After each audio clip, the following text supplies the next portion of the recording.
স্বামীর সাথে ঝগড়া। বললাম, তোমার মানসিক চিকিৎসা প্রয়োজন, যাচ্ছি আমি।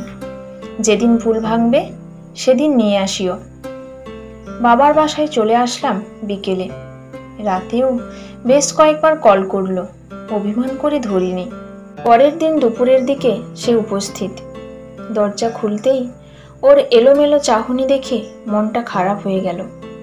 রাতে ঠিকমতো ঘুমায়নি বুঝতে পারলাম।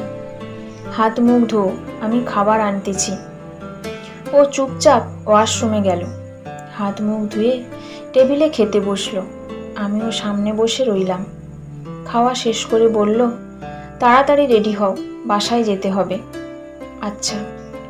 ঘরে এসে জামা গোছাচ্ছি। ছোট বোন চোখ মুখ কুঁচকে বলল, এ দিদি, তুই না ঝগড়া করে এসেছিস? জামাইবাবু এসে একবার রেডি হতে বলল, তুইও সঙ্গে সঙ্গে আচ্ছা বলে দিলি?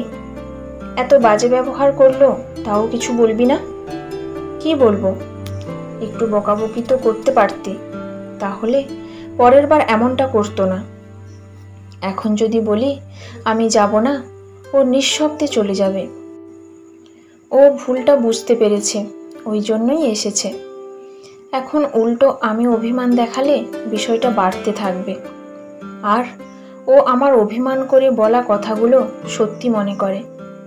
বাসার উদ্দেশ্যে রওনা হলাম। ওকে বললাম, যদি না আসতাম তাহলে কি করতে? কেন আসবে না?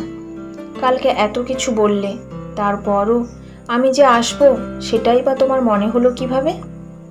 ভুল হয়েছে বুঝতে পেরেই তো গেছি। তুমি তো জানোই আমি কেমন। না আসার তো কোনো কারণ নেই। না বুঝলে বুঝিয়ে আনা যেত না? যেতাম তো। হ্যাঁ হ্যাঁ জানি, একবার দেখেছি তো, 2 দিন পর এসেছিলে। এই খোঁটা আর কতদিন দিবে? তারপর থেকে কি এত সময় দূরে রাখছি?